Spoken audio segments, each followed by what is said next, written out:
importância de trabalhar especificamente a biografia de Baquáqua, para mim, se deu porque é muito comum nós imaginarmos que grandes figuras, ou grandes líderes, ou indivíduos que são considerados relevantes, importantes para a história, são aqueles que merecem ter sua vida registrada numa biografia. Mas também existem pessoas comuns, que também têm vidas extraordinárias e vidas que também merecem um registro. E Baquáqua, a biografia de Baquáqua, ela foi para mim muito valiosa por isso. É uma experiência extraordinária vivida por uma pessoa comum. Eu tenho uma questão muito grande, eu acho que não é uma questão minha, eu acho que é de todos hoje, no Brasil todo. É a questão da autoestima do aluno, da gente. É uma coisa fantástica. Eu não consigo, eu não posso, porque eu vivo aqui, porque eu tenho limitação. Aí você pega uma biografia como a de Baquáqua, um homem que foi escravizado, que foi tirado da terra dele, que foi trazido para uma terra estranha e que sofreu todas as mazelas que a escravidão traz em si. E ele resistiu. E ele conseguiu quebrar barreiras, ele conseguiu vencer, ele conseguiu transformar, ele mudou a vida dele. Ele mudou a vida dele. E eu acho que esse paralelo é fundamental. Não adianta você trabalhar um texto que não tenha nada de aplicável para a vida, para o cotidiano do aluno. Aí você vê aí, alguém que tinha tudo para não dar certo e para recolher-se em si e achar que tudo estava perdido, mas não. E ele venceu tudo, e ele ultrapassou barreiras, e ele chegou... A questão da biografia de Baquáqua é uma autobiografia, que é fundamental também. Você, além de poder contextualizar a época, os costumes, a questão da escravidão, já se escravizava na África, e isso vem para cá, e o aluno perceber esse processo todo, o quanto isso aí é rico, não é? E ver que uma pessoa, na situação mais adversa em que ela se encontre, ela tem como mudar a vida dela, né? Ela tem como vencer, ela tem como se transformar numa pessoa melhor. Tudo isso faz com que a gente pense a importância, principalmente, da visão do escravo, que até então nós não tínhamos oportunidade de saber, porque, como eu estava comentando com os colegas, para mim foi chocante saber que africano escravizava africano. Então, a partir do momento em que você tenha a visão daquela pessoa, que não é só apenas um mero objeto, que foi arrancado, né, do seu local, da sua família, e veio para cá na condição de escravo, em que condição essa pessoa saiu da África para cá? Isso é importante também para o aluno, para ele perceber que quem faz a história são pessoas comuns. E essas pessoas comuns têm vidas extraordinárias, e essas vidas extraordinárias formam a história. Então, não existe história sem um indivíduo comum. O que eu achei muito interessante na biografia de Baquáqua, por ser uma autobiografia, ele não escondeu aquilo que tinha de negativo nele. A questão do vício, ele era alcoólatra. Aí ele mostra e quantos alcoólatras a gente não tem na sala de aula da gente? E quantos pais alcoólatras a gente não tem, né? Nessa comunidade escolar que a gente vive. E a gente vê que ele era alcoólatra, ele sofreu por causa da bebida, e ele mostra esse ponto negativo dele, vamos dizer, se a gente pode chamar de negativo, ele ter superado. Ele superou. Então, vê que uma pessoa, numa condição daquela, e dizer, não é essa vida que eu quero. Isso não é para...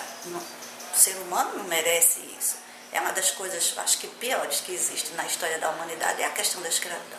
É você tirar do outro o direito de ser livre, de dizer, de decidir, de optar. Se você não muda, mas pelo menos você expressar a sua opinião, né? E ele mostra as fraquezas dele. Eu achei isso fundamental. E é mostrar, aí o aluno vai se ver nisso aí. Ele vai ver que ele tem fraquezas e que ele pode vencer essas fraquezas. Baquáqua venceu numa situação tão adversa, mais adversa até da que eles vivem.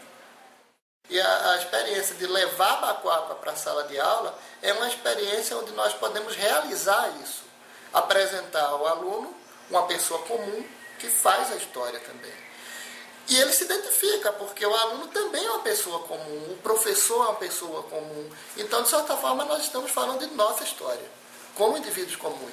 E ainda relacionando a experiência de Bacoaco ao contexto histórico, a biografia acabou também servindo para que a gente possa perceber que um indivíduo ele pode ser representativo em relação a um contexto. A gente pode verificar bastante coisa sobre um contexto histórico a partir da experiência de um indivíduo. Porque, afinal de contas, o indivíduo ele é, de certa forma, reflexo do momento onde ele vive. As impressões que ele tem, a visão que ele tem, as experiências que ele tem, são experiências historicamente estabelecidas, são demarcadas em um tempo. Então, a narrativa de uma pessoa sobre um tempo onde ela viveu é representativa de um contexto histórico também. E trabalhar a biografia é importante para isso, para que nós possamos perceber que a história é vivida por pessoas. E essas pessoas, quando deixam seus registros, elas também contribuem na forma de produção de documentação histórica. E isso é uma documentação histórica fabulosa.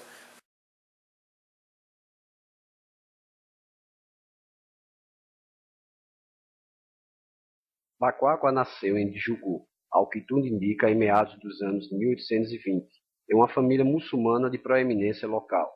A data do seu nascimento não é conhecida, mas ele certamente nasceu antes de 1830, possivelmente em 1824. Quando criança em Djugu, ele frequentou escola alcorânica, começando muito jovem. Bacoaco, quando era menino, foi aprendiz do seu tio na manufatura de agulhas, e também parece ter sido preparado para a vida no comércio. Adolescente, ele, aparentemente, viajou para a cidade vizinha da Gomba, à época uma província sob o domínio Ashanti. No final dos anos 1820 e nos anos 1830, quando Bacoaco estava crescendo, Djugu era uma das cidades mais importantes entre o território Ashanti e o Califado de Sokoto, e a sua narrativa confirma o papel por ela desempenhado. Durante a longa estação da seca, grandes caravanas, com 1000 ou mais mercadores e carregadores, e em um número equivalente de jumentos, passavam por Djugu, frequentemente permanecendo lá por um curto período.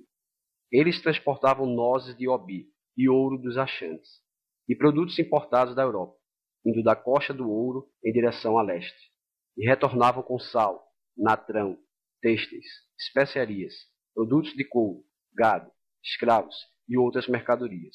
A família de Bacoaco tinha grande envolvimento com este comércio. Quando era um adolescente, aparentemente no início dos anos de 1840, ele se juntou a um grupo de carregadores, transportando grãos para a frente de batalha, perto de Daboia, no Gonja Central, a oeste de Djugu. Bacoaco seguiu seu irmão mais velho para Daboia, onde estava a base da facção leal a Kongura Said Nyantak, na prolongada disputa sucessória. Bacoaco e muitos outros que haviam trazido grãos para o fronte foram capturados no que parece ter sido um ataque do exército Ashanti, confirmado por referências à arma de fogo no combate. Felizmente para Bacoaco, seu irmão conseguiu resgatá-lo.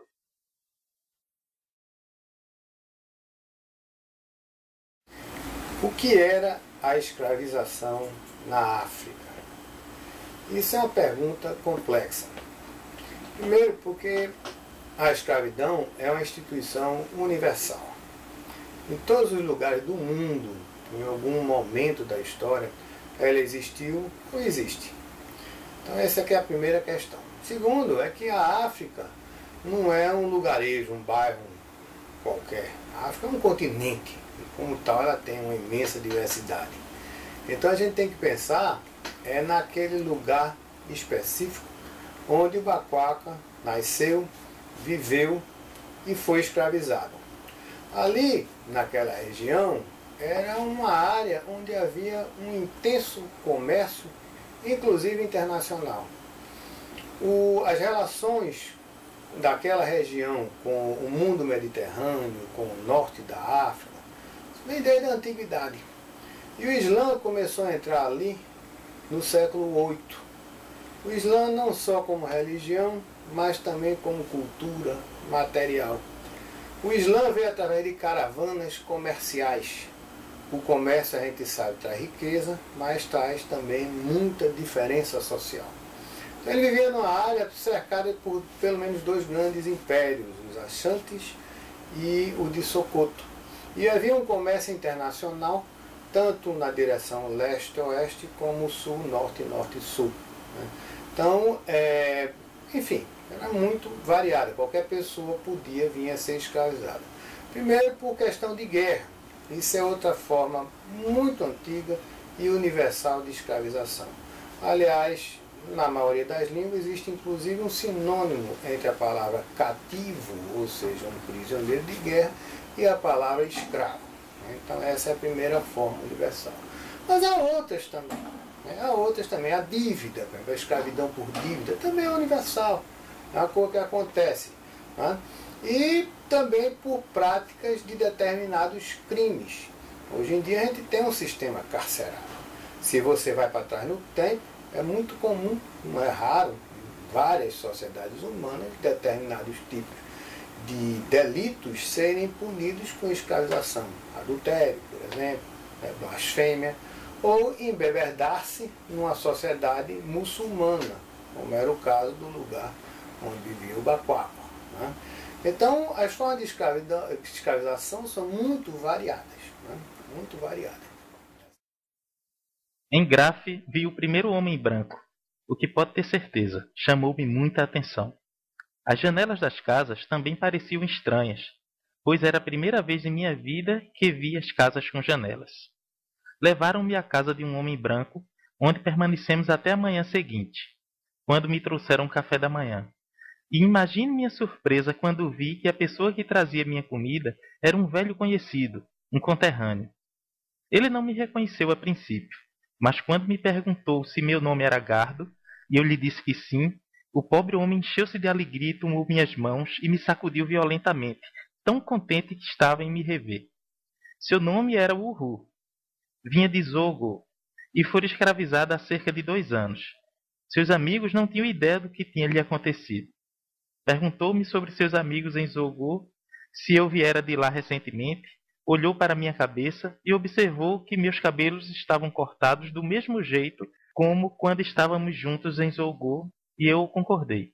Talvez caiba notar aqui que na África, as nações das distintas partes do território têm seus modos diferentes de cortar os cabelos e são conhecidas por essas marcas, a que parte do território pertencem. O Ru parecia muito ansioso para que eu permanecesse em Graff, mas meu destino era outro. Esta vila situava-se à margem de um grande rio. Depois do café da manhã, levaram-me ao rio e colocaram-me num barco. Estávamos há 2 noites e 1 dia nesse rio, quando chegamos a um lugar muito bonito cujo nome não me lembro. Não ficamos ali por muito tempo. Tão logo os escravos foram reunidos e o navio estava pronto para velejar, fizemo-nos ao mar. Enquanto tivemos nesse lugar, os escravos foram enjaulados, colocaram-nos de costas para a fogueira e deram ordens para não olharmos à nossa volta. Quando estávamos prontos para embarcar, fomos acorrentados uns aos outros e amarrados com cordas pelo pescoço, e assim arrastados para a beira-mar. Uma espécie de festa foi realizada em terra firme naquele dia. Não estava ciente de que essa seria minha última festa na África.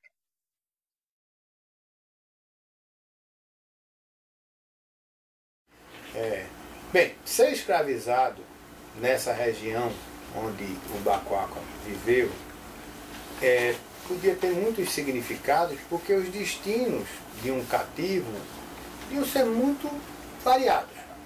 Havia sociedades ali onde a possibilidade de assimilação do escravo, quer dizer, de algum dia ele se tornar um membro da sociedade, eram muito grandes. E outras onde o escravo era realmente uma coisa. A possibilidade de assimilação era nula ou praticamente nula. Então, se ele fosse, por exemplo, parar no Califado de Sokoto, grande estado escravista, com centenas de milhares, talvez até milhões de escravos, o destino dele era ser um escravo coisa, realmente. Se ele tivesse pegado também uma daquelas caravanas do comércio transsaariano, podia terminar também com a vida muito dura. Mas ele podia também, por sorte, como realmente aconteceu, na primeira vez que ele foi escravizado, ficar por ali perto, né? Perto. e ser até recomprado, como aconteceu com o irmão dele. Inclusive é interessante a narrativa, como vocês acabaram de ver, porque ele disfarça. Ele finge que não conhece o irmão. E o irmão faz a mesma coisa, porque ele ali é uma mercadoria como outra qualquer. Se fosse demonstrado que ele tinha uma relação próxima com aquela pessoa, o seu preço iria subir muito. Mas o destino que ele tomou, sendo vendido e refendido provavelmente sucessivas vezes, foi o sul até o mercado de escravos do mundo atlântico. Chegamos em Pernambuco, América do Sul, de manhã cedo, e o navio ficou zanzando durante o dia sem lançar âncora. Ficamos sem comida e sem bebida o dia inteiro, e nos foi dado a entender que deveríamos permanecer em silêncio absoluto, sem clamor algum, senão nossas vidas estariam em perigo. Mas quando a noite lançou seu manto de trevas sobre a terra e o mar, deitaram ferros e nos permitiram ir ao convés para sermos vistos e manuseados por nossos futuros senhores, que vieram da cidade.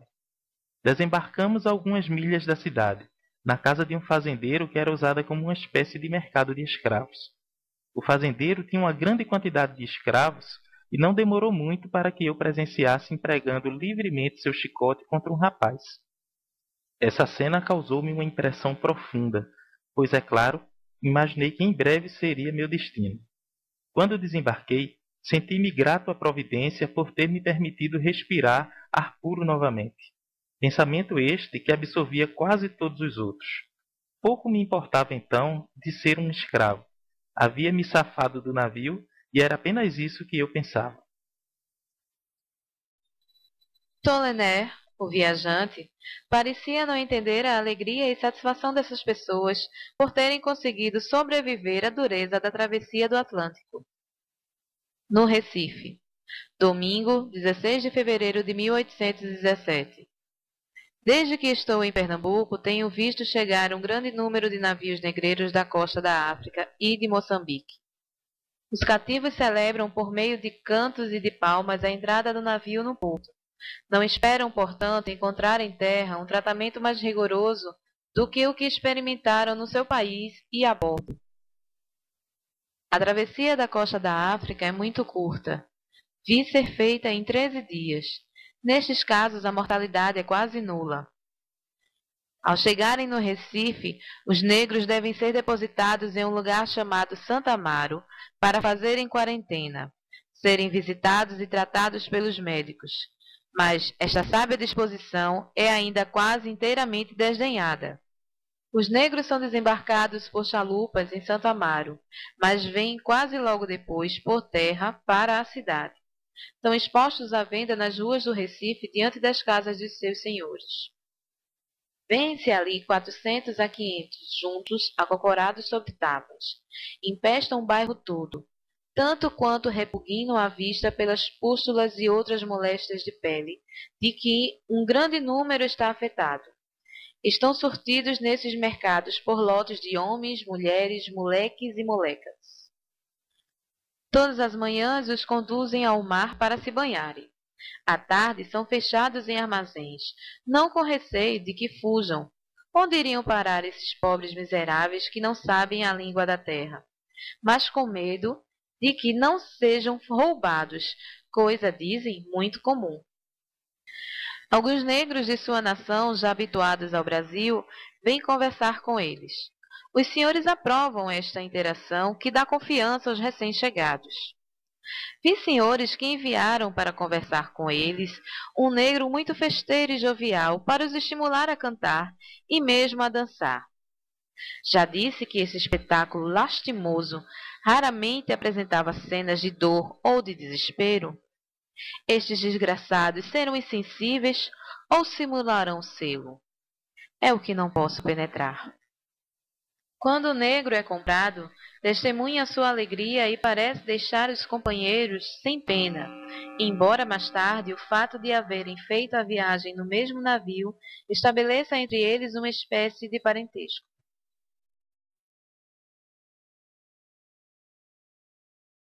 Quando Baquapa embarcou no navio negreiro, era 1845. Quer dizer, eram mais de 300 anos de tráfico atlântico de escravos. que foi uma coisa rápida e muito brutal, porque ele engrena mesmo o comércio de escravos na metade do século XVII. Quer dizer, são desses 200 anos que entra mais de 10 milhões de pessoas na América. Isso é uma coisa muito intensa. E é um comércio, claro, que também tem um trânsito de volta. Né? Ao mesmo tempo que vem uma massa imensa de pessoas para as Américas, aos poucos vai também surgindo na costa da África comunidades, digamos assim, euro-africanas de negociantes. Então o caso do Xaxá do Benin é talvez o mais famoso de todos. Esse camarada que vai para o Benin